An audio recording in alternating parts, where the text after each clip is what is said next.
अस्सलाम वालेकुम स्टूडेंट्स। आज हम मैथ 101 के लेक्चर नंबर 24 में 3 मेजर टॉपिक्स हैं जिनको हमने डिस्कस करना है। Newton's method, Rolle's theorem and mean value theorem. One by one हम इनको डिस्कस करेंगे, लेकिन उससे पहले एक रिक्वेस्ट है आपसे कि चैनल को सब्सक्राइब कर दें प्लीज़, और वीडियो को लाइक ज़रूर कीजिएगा और कमेंट में अपनी राय ज़रूर दीजिएगा। और ये जो शॉर्ट नोट्स आप देख रहे हैं, इनका लिंक डिस्क्रिप्शन में आपको मिल जाएगा, इसकी PDF फाइल का, और वहाँ से आप इसको डाउनलोड कर सकते हैं। तो स्टार्ट करते हैं। अपना पहला टॉपिक है हमारा न्यूटन्स मेथड। न्यूटन्स मेथड क्या होता है, इसकी जनरल फॉर्म आपके सामने यहाँ पे लिखी हुई है। X base n plus 1 is equal to x n minus f of x n over f dash x N.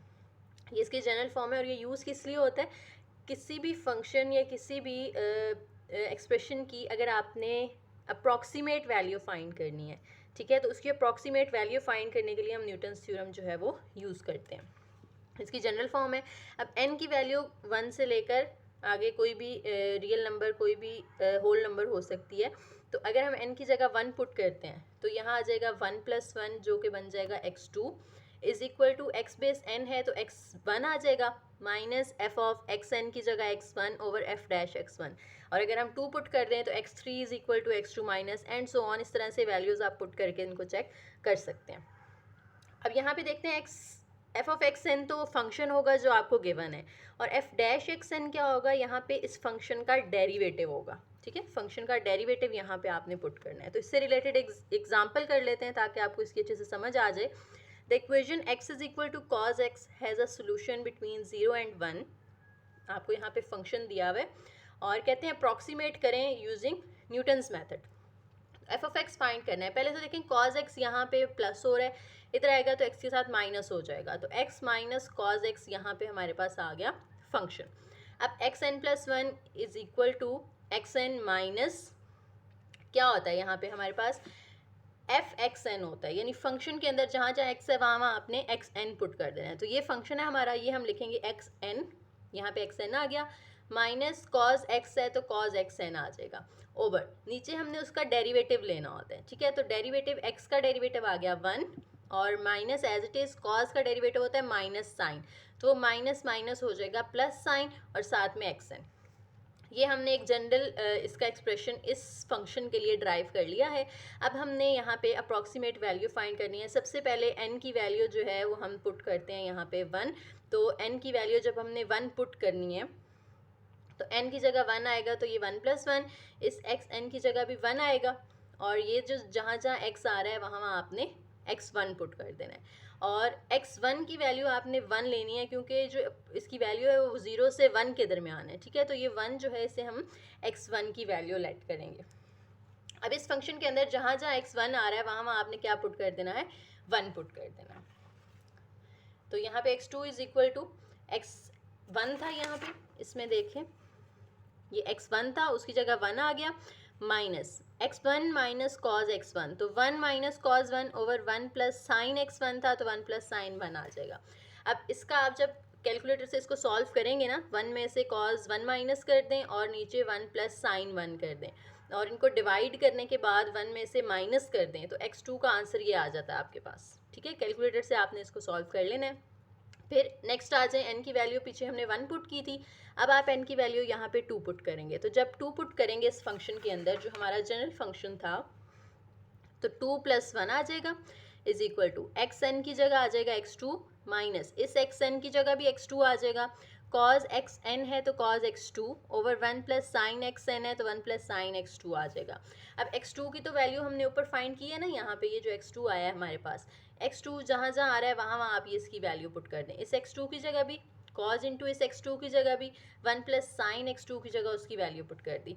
अब इसको आप 0.7503 में से कॉज की इसका कॉज लेके माइनस कर दें और नीचे इसका साइन लेके 1 में प्लस कर दें, दोनों वैल्यूज़ को डिवाइड करेंगे और फिर इसमें से माइनस कर देंगे, तो x3 आपके पास ये आ जाएगा। इसी तरह से आप x4 x5 भी फाइंड कर सकते हैं, लेकिन 3 तक वैल्यूज़ काफ़ी हैं क्योंकि हमने अप्रॉक्सीमेट सोल्यूशन देना है। ठीक है, तो अप्रॉक्सीमेट सोल्यूशन हम यहाँ पे कह देते हैं कि 0.7391 है। इसमें भी 0.7 आ रहा था, इसमें भी 0.7 आ रहा है, तो पॉइंट्स के बाद थोड़ी सी वैल्यू चेंज हो सकती है, लेकिन अप्रॉक्सीमेट हमने क्योंकि आंसर देना है, एग्जैक्ट आंसर नहीं देना, तो इसलिए हम यहाँ पे 0.7391 लिख देंगे, तो ये इसकी अप्रॉक्सीमेट वैल्यू आ गई। उसके बाद है सम डिफ़िकल्टीज़ विद न्यूटन मेथड, कि जब भी आप कोई थ्योरम या कोई मेथड पढ़ते हैं तो उसके कोई ना कोई ड्रॉबैक्स ज़रूर होते हैं, डिफेक्ट्स ज़रूर होते हैं उसके अंदर, ठीक है। तो वो न्यूटन्स मेथड में भी हैं, वो क्या है उनको हम देख लेते हैं यहाँ पे। It does not always work, हमेशा ये काम नहीं करता। समटाइम्स ये अप्रॉक्सीमेट वैल्यू बड़ी इजीली फाइंड कर देता है हमें, लेकिन समटाइम्स हम इससे अप्रॉक्सीमेशन जो है वो फाइंड नहीं कर सकते।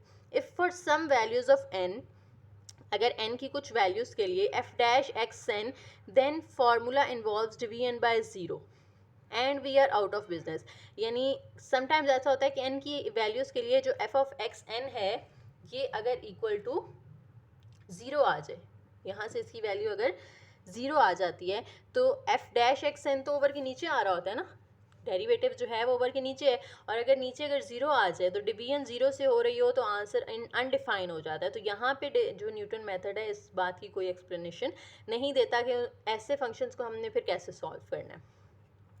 Such a case will occur if the tangent line for some approximation has slope 0 or is parallel to x-axis। यानी डिवीजन बाय ज़ीरो कब पॉसिबल है, अगर जो टेंजेंट लाइन की स्लोप है अगर वो ज़ीरो आ जाती है, ठीक है, या वो एक्स एक्सिस के पैरेलल आ जाए। और चौथा यहाँ पे ड्रॉबैक क्या है, sometimes approximation don't converge to a solution. Converge का मतलब क्या है कि वन के करीब करीब, जैसे हम अगर कोई फंक्शन फाइंड करते हैं ना, उसका सोल्यूशन अगर वन है, ठीक है, तो वो क्या करेगा, आंसर आहिस्ता आहिस्ता वन को अप्रोच करेगा। पहली वैल्यू छोटी होगी, फिर अगली उससे बड़ी होगी, थोड़ी बड़ी होगी, और आहिस्ता आहिस्ता वन की तरफ जाएगी। लेकिन समटाइम्स ऐसा होता है कि ये कन्वर्ज नहीं करता सोल्यूशन की तरफ, उसके करीब नहीं जाता। जैसे एग्जांपल देख लें, यहाँ पे एक्स पावर 1/3 इक्वल टू 0 है।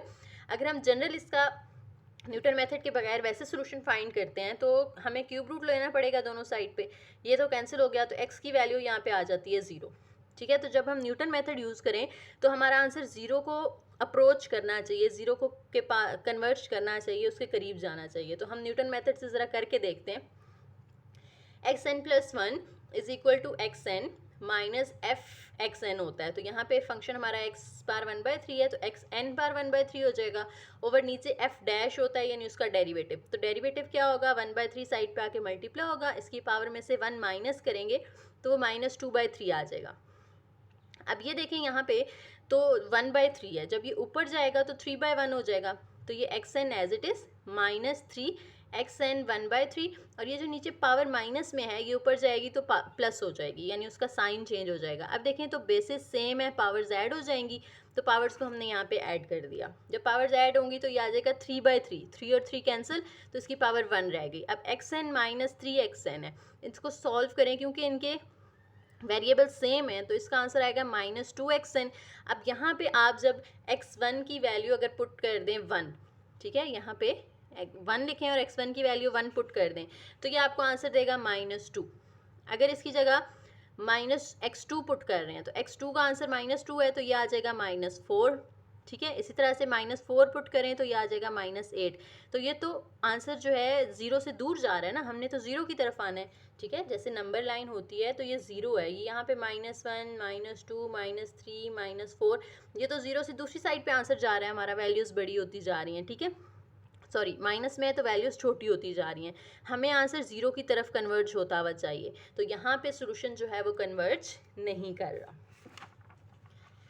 उसके बाद है रॉलिस थ्योरम। रॉलिस थ्योरम और मीन वैल्यू थ्योरम, ये दो नेक्स्ट हमारे हैं टॉपिक्स। रॉलिस थ्योरम में क्या होता है, अगर एक फंक्शन डिफरेंशिएबल भी है एक ओपन इंटरवल पे एंड कॉन्टिन्यूस है on a closed interval, if f of a is equal to f of b is equal to 0, then there is at least one point in C in AB where f dash C is equal to 0। यानी अगर आपको एक interval दिया हुआ है किसी भी function का और वो फंक्शन उस इंटरवल पे डिफरेंशिएबल भी है और कॉन्टिन्यूस भी है, ये दोनों कंडीशंस पूरी होनी चाहिए, ठीक है। डिफरेंशिएबल भी होना चाहिए और कॉन्टिन्यूस भी होना चाहिए।